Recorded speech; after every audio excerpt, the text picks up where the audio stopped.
पिछले कुछ दिनों में तस्वीर पूरी तरह बदल चुकी है। हाल में विदेश मंत्री एस जयशंकर ने कहा था कि एलएसी पर हालात 1962 की जंग से भी ज्यादा खराब हो चुके हैं। सीमा को सुरक्षित करने के लिए वो हर कदम उठाएंगे जो वाजिब होंगे। और कुछ दिनों के अंदर ही पूर्वी लद्दाख में ऑपरेशन ब्लैक टॉप को अंजाम देकर भारत चीन पर हावी हो चुका है। लेकिन चीन की अब हालत यह हो चुकी है कि छोटे छोटे आइलैंड भी उसके खिलाफ मोर्चा खोल रहे हैं। ताइवान को पहले रिपब्लिक ऑफ चाइना कहा जाता था, लेकिन यह देश खुद को चीन से अलग मानता है।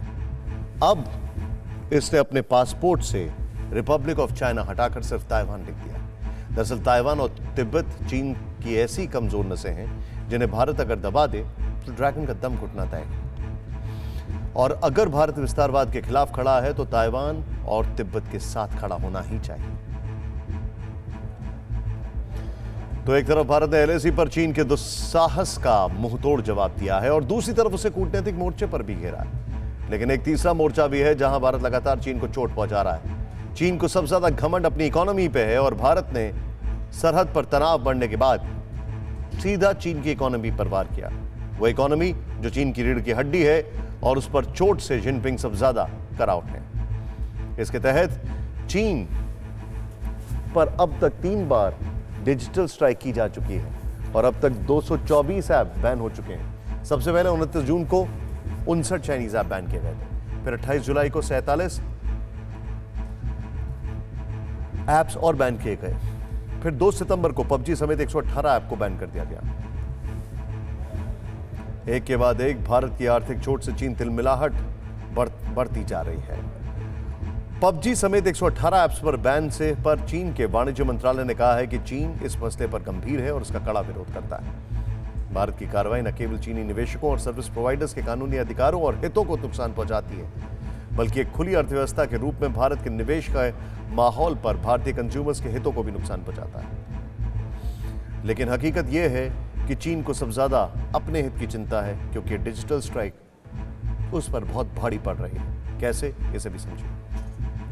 चीन की सरकारी मीडिया ग्लोबल टाइम्स के मुताबिक जब पहली बार जून में डिजिटल स्ट्राइक में 59 ऐप्स पर गाज गिरी, तब चीनी कंपनियों को 6 अरब डॉलर यानी करीब 45,000 करोड़ रुपए का झटका लगना।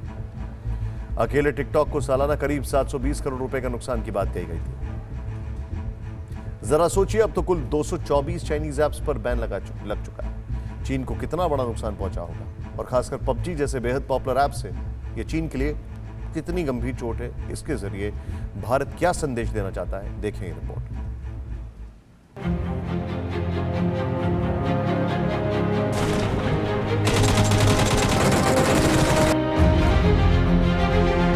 चीन के राष्ट्रपति शी जिनपिंग ही नहीं, इनके पूर्वजों ने भी 4 दशक से अपनी करेंसी युआन को लहलहाते देखा है, दुनिया में परचम फहराते देखा है, डंका बजाते देखा है और स्टॉक मार्केट में उछलते देखा है। लेकिन ये पहला मौका है कि जिनपिंग की जेब में पड़े युआन के भी प्राण सूख रहे हैं, जिसकी वजह बना है हिंदुस्तान का आर्थिक प्रहार जो लगातार जारी है, ताबड़तोड़ जारी है। भारत के इकोनॉमिक स्ट्राइक ने चीन की अर्थव्यवस्था की कमर तोड़ दी है और इसका जिम्मेदार है खुद चीन, क्योंकि 18 बार प्रधानमंत्री मोदी ने जिनपिंग से मुलाकात की, झूला झुलाया, समंदर किनारे सैर कराई, लेकिन चेहरे पर मुस्कुराहट और दिल में फरेब भरे जिनपिंग अतिथि देवो भव की परंपरा को हिंदुस्तान की कमजोरी समझते रहे और आखिरकार हिंदुस्तान के सब्र का बांध टूट गया।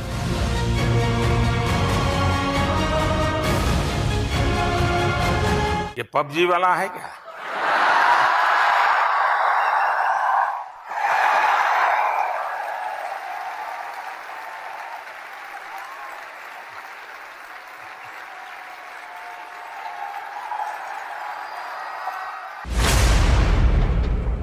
ये भारत के प्रधानमंत्री नरेंद्र मोदी ही थे जिन्होंने परीक्षा पर चर्चा कार्यक्रम के दौरान पबजी का जिक्र किया था, और वो भी तब जब बहुत कम लोग इस गेम के बारे में जानते थे। और आज उन्होंने ही पबजी समेत 118 ऐप्स पर बैन लगा दिया है, जो चीन को साफ संदेश है कि अगर हम अतिथि की आरती उतार सकते हैं तो दुश्मन को लाठी भी मार सकते हैं। दुनिया भर में पबजी के 73 करोड़ 40 लाख डाउनलोड्स हैं, जिनमें 17.5 करोड़ तो अकेले भारत में। ये ऐप अब तक करीब 22,457 करोड़ की कमाई कर चुका है। इस साल जुलाई तक इसने 9,731 करोड़ रुपए कमाए थे। अब भारत में बैन से न सिर्फ पबजी का यूजर बेस घटेगा बल्कि तगड़ी आर्थिक चोट भी पहुंचेगी। ये तो चाइनीज ऐप की कमाई और भारत में बैन से उनको लगने वाले झटके का एक उदाहरण। अब तक 224 चाइनीज ऐप की भारत से विदाई हो जाने के बाद भारत से हजारों करोड़ रुपए चूसने के चीन के प्लान को ऐसी चोट पहुंचाई है कि युआन की जान पर बनाई है। न्यूज टॉप 9 रोज सुबह 7 बजे और शाम 7 बजे सिर्फ TV9 भारतवर्ष पर।